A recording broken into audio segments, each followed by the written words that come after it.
Alright, hi YouTube. I've got a little video I wanted to share with you today. It's such a nice day out. It's going to be raining here in the next few days, so I figured now's as good a time as any to get out and do this.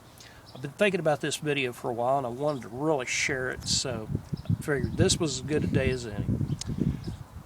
I've been wanting a netting needle for a long time now. I've been looking at, trying to create my own fishing nets. Can get cordage for them. There's all kinds of videos out there on YouTube about how to do netting. And all I needed was a needle. Well, most needles are made out of a hardwood stick. And sometimes you can't find hardwood. Well, I got to thinking, well, what could you use? What could you use? And then all of a sudden it dawned on me one day, I found the perfect thing for making a netting needle. Now, this is the netting needle that I have made. Nice little thin netting needle. It's not real complicated or anything. And the netting needle that I made was made out of a paint stirrer. That's right, simple little paint stirrer that you can get at any paint store. It works really well, but the only thing is it has one simple little drawback. They're so thin that if you're not really careful with them, they will split. The wood will split very easily. Now, this isn't a real problem on this one because, well, it works. It works really well. I've already tried this a little bit, doing a couple little things. And I thought, well, that's pretty nice. Poor man's netting needle. It's a good little thing for everybody. But I'd like to be a little bit more robust.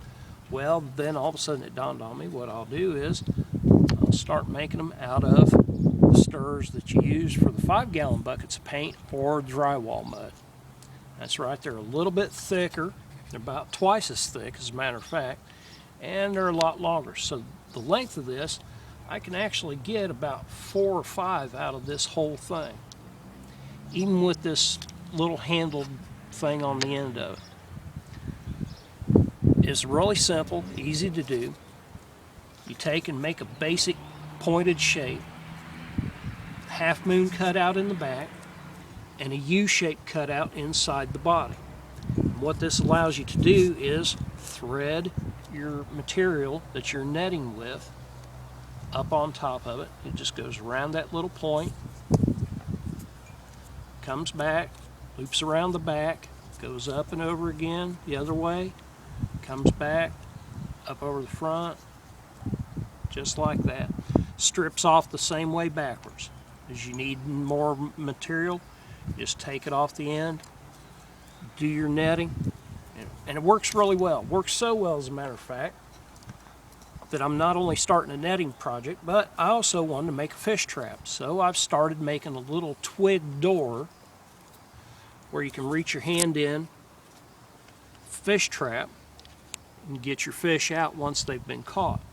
And it worked really well. It goes in and out of these twigs really, really nice. Spacing, it's not really super critical because you might get a minnow or something in and you don't really care about the minnows unless you're going minnow fishing for bait. And then there you go, they'll get out of this. But there's all kinds of minnow traps out on YouTube, so I don't worry about that.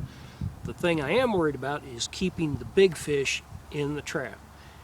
And like I said, netting needle works really well, getting in these little spaces, going through the next one. It works great. So there you go, YouTube. A little video I thought I'd share with you today on a poor man's netting needle made from a paint stirrer. So keep an eye out, watch for more of my videos later, and we'll see you then.